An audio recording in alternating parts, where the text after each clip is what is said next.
ಇವತ್ತಿನ ರೆಸಿಪಿ ಒಂದು simple recipe, ಹಾಗೆ ಪನ್ನೀರ್ ಗೀ ರೋಸ್ಟ್ ಹೇಗೆ ಮಾಡೋದು ಅಂತ ತೋರಿಸ್ಕೊಡ್ತಾ ಇದ್ದೀನಿ. ಇವತ್ತಿನ ವಿಡಿಯೋ ಇಷ್ಟವಾದಲ್ಲಿ ಲೈಕ್ ಮಾಡಿ, ಶೇರ್ ಮಾಡಿ, ಸಬ್ಸ್ಕ್ರೈಬ್ ಮಾಡ್ಕೊಳ್ಳಿ. ಬನ್ನಿ ಇದನ್ನು ಹೇಗೆ ಮಾಡೋದು ಅಂತ ನೋಡೋಣ. ಫಸ್ಟಿಗೆ ಮಿಕ್ಸಿ ಜಾರಿಗೆ ಒಂದು 2 ಸ್ಪೂನ್ ಅಂದರೆ ದೊಡ್ಡ ಸ್ಪೂನಲ್ಲಿ 2 ತೆಂಗಿನ ತುರಿನ ಹಾಕ್ಕೊಳ್ತಾ ಇದ್ದೀನಿ. ನೀವು ಒಂದು ಬೌಲಲ್ಲಿ ಹಾಕ್ಕೊಳ್ಬೋದು. 1 ಸ್ಪೂನಷ್ಟು ಕೊತ್ತಂಬರಿ ಪುಡಿ, 1/4 ಸ್ಪೂನಷ್ಟು ಅರಿಶಿನ, 1 ಸ್ಪೂನಷ್ಟು ಜೀರಿಗೆ, ಹಾಗೆ ಖಾರಕ್ಕೆ ಬೇಕಾದಷ್ಟು ಖಾರದ ಪುಡಿ, ಆಮೇಲೆ ನೆನೆಸಿರೋಂಥ ಗೋಡಂಬಿ ಇಷ್ಟನ್ನು ಹಾಕಿ ನೀವು ಅದನ್ನು ಪೇಸ್ಟ್ ಮಾಡಿ ಸೈಡಲ್ಲಿ ಇಟ್ಕೊಳ್ಳಿ. ನಂತರ ಒಂದು ಪಾತ್ರೆಗೆ ಎಣ್ಣೆ ಮತ್ತು ತುಪ್ಪ ಸೇರಿಸ್ಕೊಂಡು ಚಕ್ಕೆ, ಲವಂಗ, ಪಲಾವ್ ಎಲೆ ಹಾಕ್ಕೊಂಡಿದ್ದೀನಿ. ಅದಾದಮೇಲೆ ಇದಕ್ಕೆ 2 ಕಾಯಿಮೆಣಸು, ಒಂದು ದೊಡ್ಡ ಸೈಜ್ನ ಈರುಳ್ಳಿ, ಹಾಗೆಯೇ 1 ಕ್ಯಾರೆಟು, ನಂತರ ಇದಕ್ಕೆ 1 ಆಲೂಗಡ್ಡೆನ ಕಟ್ ಮಾಡಿ ಹಾಕ್ಕೊಂಡಿದ್ದೀನಿ. ಆಲೂಗಡ್ಡೆನ ಆದಷ್ಟು ತೆಳುವಾಗಿ ಕಟ್ ಮಾಡಿಕೊಂಡ್ರೆ ನಿಮಗೆ ಬೇಗನೆ ಬೇಯುತ್ತೆ.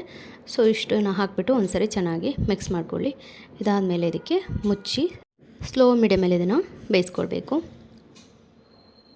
ಸೊ ಆಗಾಗ ತೆಗೆದು ಓಪನ್ ಮಾಡಿ ಮಿಕ್ಸ್ ಮಾಡ್ತಾ ಇರಬೇಕು, ಇಲ್ಲ ಅಂದರೆ ಅಡಿ ತಳ ಇಟ್ಕೊಳ್ಳುತ್ತೆ. ಸ್ವಲ್ಪ ಇಲ್ಲಿ ನಾನು ಆಲ್ರೆಡಿ ಮಸಾಲೆ ಎಲ್ಲ ಹಾಕಿದ್ದೀನಿ ರುಬ್ಬೋದಕ್ಕೆ. ಇಲ್ಲಿ ಸ್ವಲ್ಪ ಚಿಕನ್ ಮಸಾಲ, ಗರಂ ಮಸಾಲಾನ ಸೇರಿಸ್ಕೊಂಡಿದ್ದೀನಿ. ಈಗ ರುಬ್ಬಿರೋವಂಥ ಮಸಾಲವನ್ನು ಸೇರಿಸ್ಕೊಳ್ತಾ ಇದ್ದೀನಿ. ತೆಂಗಿನ ತುರಿ ಎಲ್ಲ ಹಾಕಿ ನಾವು ರುಬ್ಕೊಂಡಿದ್ವಲ್ಲ, ಅದನ್ನು ಹಾಕ್ಕೊಂಡು ನೀರು ಹಾಕ್ಕೊಳ್ತಾ ಇದ್ದೀನಿ. ನಿಮಗೆ ಗ್ರೇವಿ ಎಷ್ಟು ಬೇಕೋ ಅಷ್ಟಕ್ಕೆ ನೋಡಿಕೊಂಡು ನೀವು ನೀರನ್ನ ಹಾಕ್ಕೊಳ್ಬೇಕು. ಸೊ ಈ ಸಾರು ನೀರು ದೋಸೆ, ಅನ್ನ, ಚಪಾತಿ, ಪೂರಿ, ಪರೋಟ ಎಲ್ಲದಕ್ಕೂ ಸೂಟ್ ಆಗುವಂಥ ಒಂದು ರೆಸಿಪಿ ಇದು. ಈಗ ಲಾಸ್ಟ್ನಲ್ಲಿ 1 ಟೊಮೆಟೊ ಕಟ್ ಮಾಡಿರೋವಂಥದ್ದನ್ನು ಹಾಕ್ಕೊಳ್ತಾ ಇದ್ದೀನಿ. ಇದು ಸಿಂಪಲಾಗಿ ಈಸಿಯಾಗಿ ಬೇಗನೆ ಮಾಡ್ಕೊಳ್ಬೋದು. ನೀವು ನಾವೆಲ್ಲ ರೆಡಿ ಮಾಡಿ ಇಟ್ಕೊಂಡ್ಬಿಟ್ರೆ ತುಂಬ ಕೆಲಸನೇ ಇಲ್ಲ, ಇದು ಬೇಗ ಆಗೋಗ್ಬಿಡುತ್ತೆ. ಸೊ ಇಲ್ಲಿ ಕುದೀತಾ ಇದೆ, ನೋಡ್ತಾ ಇದ್ದೀರಲ್ಲ. ಈಗ ಇದಕ್ಕೆ ನಾನು ಬಟಾಣಿನ ಹಾಕ್ಕೊಂಡಿದ್ದೀನಿ. ಇದು ಫ್ರೋಝನ್ ಬಟಾಣಿ ಆಗಿರೋದ್ರಿಂದ ಲಾಸ್ಟಿಗೆ ಹಾಕ್ಕೊಂಡಿದ್ದೀನಿ. ಇದು 2 ಕುದಿ ಬಂದರೆ ಬೆಂದೋಗ್ಬಿಡುತ್ತೆ, ಹಾಗಾಗಿ ಲಾಸ್ಟಿಗೆ ಹಾಕ್ಕೊಂಡಿದ್ದೀನಿ. ಈಗ ಪನ್ನೀರನ್ನ ನಾನು ಸ್ವಲ್ಪ ಉಪ್ಪು ಮತ್ತು ಖಾರದ ಪುಡಿಯಲ್ಲಿ ಫ್ರೈ ಮಾಡಿಕೊಂಡು ಪನ್ನೀರನ್ನ ಸೇರಿಸ್ಕೊಂಡಿದ್ದೀನಿ. ಇಷ್ಟ ಆದರೆ ನೋಡಿ, ಫಟಾಫಟ್ ಅಂತ ಪನ್ನೀರ್ ಗೀ ರೋಸ್ಟ್ ರೆಡಿಯಾಗಿ ಹೋಯಿತು. ಇಷ್ಟ ಆಯಿತಾ? ಇಷ್ಟ ಆದರೆ ಲೈಕ್ ಮಾಡಿ, ಶೇರ್ ಮಾಡಿ, ಸಬ್ಸ್ಕ್ರೈಬ್ ಮಾಡ್ಕೊಂಡು ಫ್ರೆಂಡ್ಸ್ ಆ್ಯಂಡ್ ಫ್ಯಾಮಿಲಿಗೆ ಶೇರ್ ಮೂಲಕ ಸಪೋರ್ಟ್ ಮಾಡಿ. ನಾನಂತೂ ಪರೋಟ ಜೊತೆ ಚೆನ್ನಾಗಿ ತಿಂದೆ, ನೀವು ಕೂಡ ತಿಂದು ಮಜಾ ಮಾಡಿ. ಇವತ್ತು ನಾನು ನಿಮಗೆ ತೋರಿಸ್ಕೊಡ್ತಿರೋ ಅಂಥ ರೆಸಿಪಿ ಮಕ್ಕಳು ಸಂಜೆ ಬಂದ ತಕ್ಷಣ ಮಾಡ್ಕೊಳ್ಳುವಂಥ ಒಂದು ಆಮ್ಲೆಟ್ ಚೀಸ್ ರೆಸಿಪಿ. ಸೊ ಬನ್ನಿ ಇದನ್ನು ಹೇಗೆ ಮಾಡೋದು ಅಂತ ನೋಡೋಣ. ವಿಡಿಯೋ ಇಷ್ಟವಾದಲ್ಲಿ ಲೈಕ್ ಮಾಡಿ, ಶೇರ್ ಮಾಡಿ, ಸಬ್ಸ್ಕ್ರೈಬ್ ಮಾಡ್ಕೊಳ್ಳಿ. ಒಂದು ಬೌಲಿಗೆ 2 ಮೊಟ್ಟೆನ ಹಾಕ್ಕೊಳ್ಳಿ. ಅದಕ್ಕೆ ಸ್ವಲ್ಪ ಚಿಕನ್ ಮಸಾಲ, ಸ್ವಲ್ಪ ಉಪ್ಪು, ಹಾಗೆ ಸ್ವಲ್ಪನೇ ಅರಿಶಿನ ಪುಡಿ ಹಾಕ್ಕೊಳ್ತಾ ಇದ್ದೀನಿ. ಇಲ್ಲಿ ಸ್ವಲ್ಪ ಖಾರದ ಪುಡಿನ ಸೇರಿಸ್ಕೊಳ್ತಾ ಇದ್ದೀನಿ. ಇದನ್ನು ಚೆನ್ನಾಗಿ ಮಿಕ್ಸ್ ಮಾಡ್ಕೊಳ್ಳಿ. ಈಗ ಇದಕ್ಕೆ ಸ್ವಲ್ಪ ನೀರುಳ್ಳಿ, ಸ್ವಲ್ಪ ಕ್ಯಾಪ್ಸಿಕಮ್, ಸ್ವಲ್ಪ ಕೊತ್ತಂಬರಿ ಸೊಪ್ಪು, ಈಗ ಇದನ್ನು ಕೂಡ ಅಷ್ಟೇ ಚೆನ್ನಾಗಿ ಮಿಕ್ಸ್ ಮಾಡ್ಕೊಳ್ಳಿ.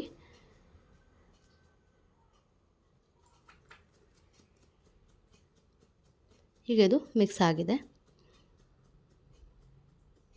ಈಗ ತುಪ್ಪನೋ ಬೆಣ್ಣೆನೋ ನೀವು ತವಾಗೆ ಹಚ್ಕೊಳ್ಳಿ. ಅದಾದಮೇಲೆ ಈ ಆಮ್ಲೆಟ್ನ ಅದಕ್ಕೆ ಹಾಕ್ಕೊಳ್ಳಿ ಪೂರ್ತಿಯಾಗಿ.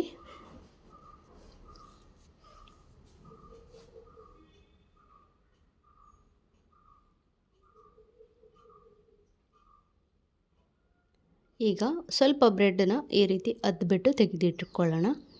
ಸೊ ನೋಡಿ, ಈ ರೀತಿ. ನೆಕ್ಸ್ಟ್ ನಾವು ಅದನ್ನು ಕಾಯಿಸ್ಕೊಳ್ಳೋದು ಸರಿಯಾಗುತ್ತೆ, ನಾನು ಹೇಳ್ತೀನಿ.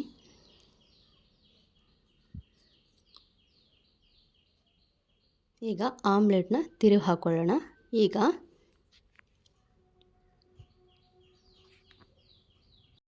ಬ್ರೆಡ್ನ ಹಾಕ್ಕೊಳ್ತಾ ಇದ್ದೀನಿ. ಸೊ ಬ್ರೆಡ್ನ ನೀವು ಮೊಟ್ಟೆ ಮೇಲೆ ಸರಿಯಾಗಿ ಸ್ವಲ್ಪ ಗ್ಯಾಪ್ ಇಟ್ಬಿಟ್ಟು ನೀವು ಇಟ್ಕೊಳ್ಬೇಕು. ಸೊ ನೋಡಿ, ಹೀಗೆ ಆಯ್ತಲ್ವಾ. ಇದು 2 ಮೊಟ್ಟೆಯಲ್ಲಿ 2 ಜನಕ್ಕೆ ಕೊಡ್ಬೋದು. ಸೊ ಅದನ್ನು ಹೇಗಂತ ಹೇಳ್ತೀನಿ. ಅಡಿಗಡೆ 2 ಬ್ರೆಡ್ ಇದೆ, ನಾನು ತಿರುಗಿ ಹಾಕ್ಕೊಂಡಿದ್ದೀನಿ. ಈಗ ಮೇಲ್ಗಡೆ ಚೀಸ್ನ ಹಾಕ್ಕೊಳ್ತಾ ಇದ್ದೀನಿ, ಆಯಿತಾ. ಈಗ ಇದನ್ನು ಈ ರೀತಿ ಫೋಲ್ಡ್ ಮಾಡ್ಕೊಳ್ಳೋದು, ಚೀಸ್ ಮೇಲೆ ಫೋಲ್ಡ್ ಮಾಡ್ಕೊಳ್ಳೋದು ಈ ರೀತಿ.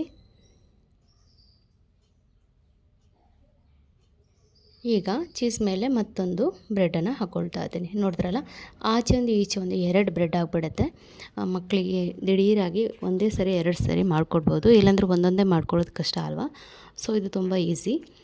ಮತ್ತು ಸ್ವಲ್ಪ ಬೆಣ್ಣೆನ ಬಟರ್ನ ಹಾಕ್ಕೊಳ್ಳಿ. ಸ್ವಲ್ಪ ಗರಂ ಮಸಾಲಾನ ಮೇಲಿಂದ ಉದುರಿಸ್ಕೊಂಡಿದ್ದೀನಿ.